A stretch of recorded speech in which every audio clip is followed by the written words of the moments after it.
Part की शुरुआत होती है और स्टोर मैनेजर की सीट खाली होती है। तो इस सीट के लिए हर एक एम्प्लॉय अपना नाम देता है सिवाय चैंग के। तो ये सब यांग देखता है और यांग चैंग के पास आकर बोलता है कि तुम अपना नाम दो, तुम बहुत मेहनती हो और तुम्हारी ज़रूरत भी है। तो यहाँ पर चैंग बस बोल रही होती है और बोलती है कि मैं नाम नहीं देने वाली हूँ। तो यांग को बहुत ज़्यादा गुस्सा आ जाता है और वो चैंग को मैसेज करता है कि मुझे अभी टेरेस पर मिलो। तो टेरेस पर यांग बोलता है कि देखो, स्टोर मैनेजर की जो तनख्वाह है ना वो 2 लाख रुपए है और तुम मेरा कर्जा जल्दी से जल्दी दे पाओगी, तो तुम क्यों नहीं अप्लाई कर रही हो। तो यहाँ पर चैंग बोलती है कि कौन इतना काम करे, स्टोर मैनेजर से तो और भी ज़्यादा लोड मेरे कंधों पर आ जाएगा और मैं इतना सब कुछ हैंडल नहीं कर सकती। तो यांग बोलता है कि तुम्हारे सारे ही एम्बिशियस खत्म हो चुके हैं क्या? स्कूल में तो तुम इतनी ज़्यादा अच्छी थी, इतना सब कुछ करने को रेडी रहती थी, पर अब तो तुम हार ही मान चुकी हो जैसे। तो यहाँ पर चैंग बिल्कुल इग्नोर मार के ना चली जाती है यांग को। तो जब ये लिफ्ट से आते हैं ना तो दोनों ही गलत फ्लोर पर उतर जाते हैं। वहाँ पर चैंग देखती है कि एक एम्प्लॉय को बहुत ही ज़्यादा डांट पड़ रही होती है और उसको निकालने की बात कर रहे होते हैं। तो यांग बोलता है कि देखो, तुम स्टोर मैनेजर बन जाओगी तो इनकी बहुत ज़्यादा हेल्प हो जाएगी, तो तुम बन जाओ। हाँ, अपने लिए नहीं तो इनके लिए ही बन जाओ। तो यहाँ पर चैंग बोलती है कि देखो, मैं ना बहुत ज़्यादा थक चुकी हूँ एक अच्छी बेटी बनकर और इतना सब कुछ मैंने करा है, अब मैं ना थक चुकी हूँ लिटरली।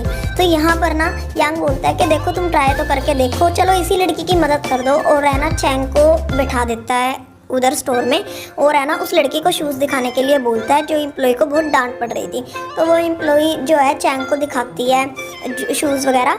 तो जो चैंग है वो काफ़ी ज़्यादा अच्छी राय देती है उस एम्प्लॉय को, सिखाती है कि ट्रीट कैसा करना है अदर कस्टमर्स को। शाम के टाइम चैंग खुद से ही बात कर रही होती है कि मैंने इतना सब कुछ झेला है और है ना मैंने अपनी यूनिवर्सिटी की पढ़ाई छोड़ भी दी, हासिल कुछ भी नहीं हुआ है मुझे, तो अब मुझे कुछ नहीं चाहिए। तो ये सब बातें है ना यांग भी सुन लेता है और यांग चैंग का हाथ पकड़ के उसको लेकर जाता है बाहर और बोलता है कि देखो, जो यूनिवर्सिटी में होना था वो हो गया, तुम्हारा एडमिशन नहीं हुआ, तुम नहीं कर पाई, वो गया, और अब तुम आगे का देखो, तुम में बहुत पोटेंशियल है और तुम बहुत कुछ कर सकती हो।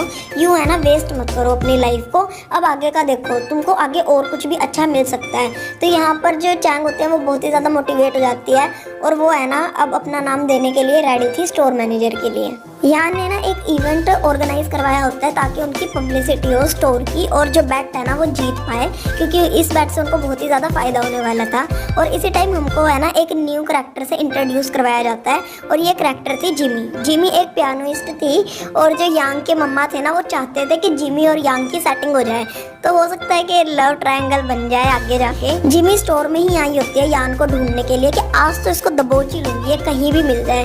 दूसरी साइड यान को उसके मम्मा डांट रहे होते हैं कि तुम लास्ट नाइट जिमी के कॉन्सर्ट में क्यों नहीं गए, वो बहुत ही ज़्यादा ज़रूरी था। लेकिन यान यहाँ पर क्लियरली नहीं था इंटरेस्टेड जिमी में। ऑन दी अदर हैंड सारे लोग चैंग की बुराई कर रहे होते हैं एम्प्लॉय लोग के भाई जो चैंग है ना उसने अपने कनेक्शन यूज़ करे हैं और वो बिल्कुल